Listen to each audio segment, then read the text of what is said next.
Back in the summer, we came over here to Tulsa to visit with Richard Bewley, forester for Public Service Company of Oklahoma, to talk about trees and power lines and how we shouldn't plant trees below the lines or large trees near the lines. Well, in some of the new neighborhoods, a lot of the utilities, even the power lines, are placed underground.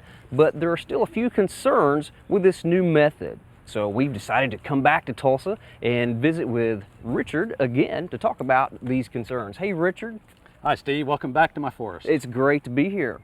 Hey, Richard, I look around in this neighborhood and there are no power lines above our heads, but those are under the ground. And I see this big green box here in front of this home. What exactly is this? The green box is a transformer, and it replaces what people will normally see up on the poles about 35 feet above the ground. The power comes into the neighborhoods at a high voltage, and we need these transformers to reduce the voltage to a household current that's ready to go into the homes. Okay, just makes it a little less hot wire. And those transformers can't be buried below the ground. No, they're steel boxes, and they're filled with mineral oil, so we need to keep them as dry as possible. They're weather tight and they're safe to be in this position, but underground is a problem for a green box full of oil. Okay, well, it looks like you've got the box here on a little concrete pad.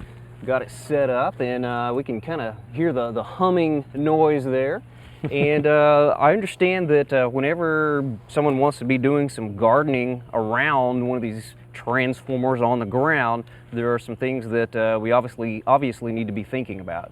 Right. First of all, there are power lines, high voltage lines that are underground here that feed into this green box. So it's important before you dig to call Oki. It's an underground locating service. It's no charge to the customer, and they will tell you exactly where the wires are that come in and out of this box.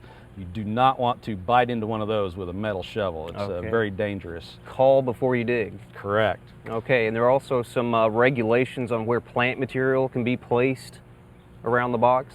Right. Our linemen need access to this. It's very important to keep people's lights on, though no one's often happy with a big green box in their front yard. So we're sympathetic with those who would like to landscape around them and camouflage it or screen it in some way. So we've selected some evergreen shrubbery to hide it, but it's critical to not block the front door into this. Okay, and the area between the box and the road or the street. Right. Our linemen need to have access to this part of the transformer to do switching and work the connections and help get people's lights back on when they do go out. So you can tell where the door is by the hinges and the locks. That's where they need to get in. And we have a serious brass lock on that and special connectors to keep the public from accessing it. But it's important that our linemen have access. So we can't have any obstructions near the front door of the transformer. Okay, and they use a special tool to get in here and to do some work. I mean, not only just to get into the box, but once the lid's up, they bring in a different tool. Right, our linemen wear rubber gloves and protective equipment. They also have a long fiberglass rod to keep them physically away from these high voltage lines. So they need several feet of access, 8 to 10 feet of clear area for them to work. So they can do their job safely. Okay. Well, you know, Richard, I was on a landscape job. I was a gardener at an estate at one time, and there was a large Yopon holly planted right in front of one of these transformer boxes. And the guys came out to work on it, and they didn't have very good access. And I heard a large explosion that day. Yeah, that is a fuse blowing. You know, if you've ever blown a fuse in your car, you can hold it up and see the little piece of metal that's been burned in two. Well, the piece of metal that burns in two in here is about the size of a twisted coat hanger. Goodness. And it makes a loud shotgun-like sound when they blow, and it will get your attention. And it can be dangerous. Yes, that's why we need our linemen to be far away from that when it happens. You do not want to be next to that. Okay, well, you guys are going to do some planting here, put some shrubs in, and you were telling me that this will generate a little bit of heat. Right, and electricity brings light to you, but it also brings heat. There's a little bit of resistance in the wire, and so these boxes will generate some heat. So it's important to take that into consideration in your landscaping. Plant some heat-resistant varieties. So we have some ornamental grasses, dwarf yaupon, and some photinia here today, just as examples of landscape material that would be appropriate around a big green box. Okay. Well, if once a homeowner does have the lines marked and they do some landscaping, put those plants in around the transformer, is it okay to just come out and water? I mean, with electricity and all, I mean, some people may be concerned of watering in their plants. Is that all right?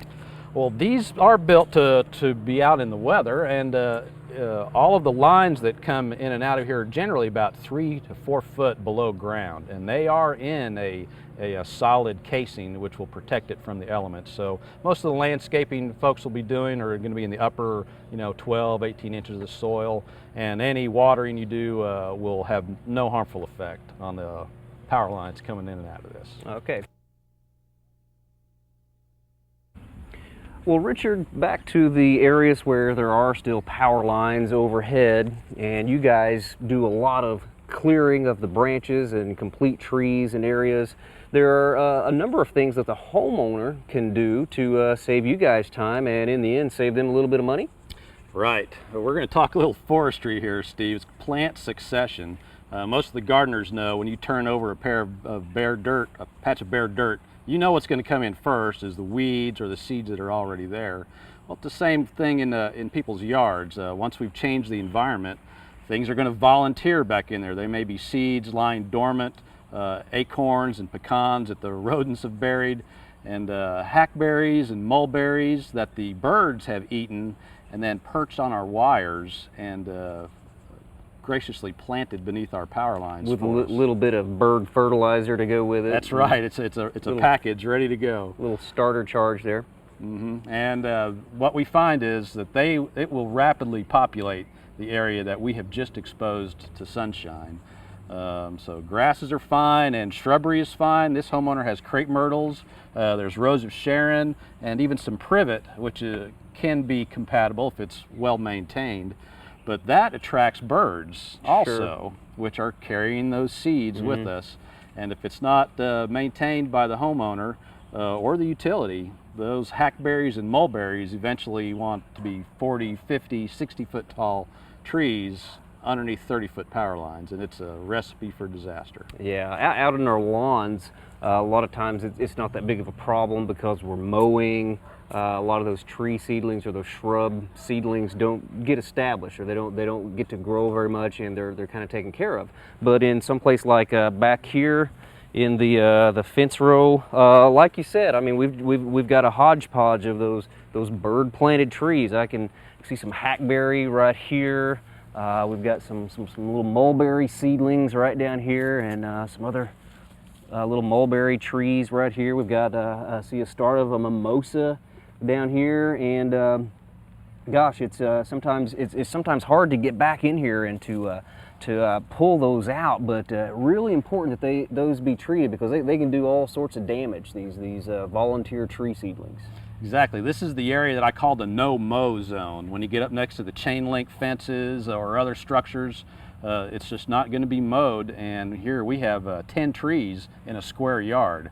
So herbicide is often the best method of controlling this. To physically pull these things up by hand is almost impossible. It's a chore. It's a chore. Indeed. So after we've cleared the utility area, we treat the stumps with an herbicide mixed with a mineral oil, and we treat the stump and any exposed bark. And the mineral oil will carry the herbicide into the vascular system of the plant and will control the root system. Homeowners can do this too, and you can do that any time of the year. You can treat with these applications, either cut stump or along the stem of a standing small tree, and it will control that tree. Foliar applications can be used, of course, in the growing season. But there's a little more risk about that, especially near desirable plants that you want to keep in the landscape. Try not to get that on there. There are a number of brush control products, a lot of those containing 2,4-D, and there's some things that we can get to treat the little stumps or the stems of poison ivy once it's been cut. Also effective on a lot of these small trees. And we do have some privet in here as well that, like you're saying, is usually okay, but even that, if unchecked, can get large enough and cause some problems. A few doors down here, we've got a privet growing up into the line. And these weed seedlings are not just a problem in our fence rows. We've got an example over here near a home where a little elm seedling is causing some problems. Exactly. They'll pop up in the most unusual places, and if not controlled, can do damage to people's properties. But when it gets back into the utility area, people see that sometimes as an asset to their property and get attached to those hackberries and mulberries. Oh, maybe as a screen. Right, as a visual screen. But it's not a good idea. Not a good long-term plan, Steve. Okay. And the privet spreads by root sucker too, so it will take over a planting bed or a fence line pretty rapidly.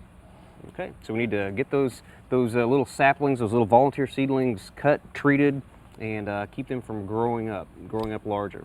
Right, and the same product that we use with our certified applicators is available to the homeowner.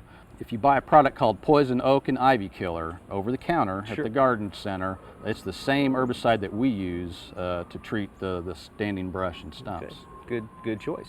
Okay, and if folks are wanting to purchase some trees this fall for planting, and we need to have an idea of the size of tree that we're going to put near power lines or under power lines, you guys have some interpretive cards that are sometimes available in the nurseries that will be helpful in picking out trees. Well, we appreciate your help in getting the word out, but we also go out to local nurseries and will often tag trees at the nursery to let people know how large the tree is going to be at maturity.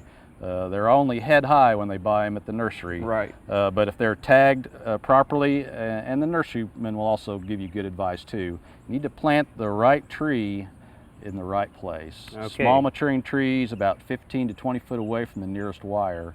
Mediums about 30 feet away, and large maturing trees, oaks, pecans, ashes need to be 40 feet away from the power lines if you don't want us to come along and take big branches off of them, which almost no one likes to do. All right, don't want to mess up those trees. Okay, just those little squares down at the bottom, those will be checked and on those trees.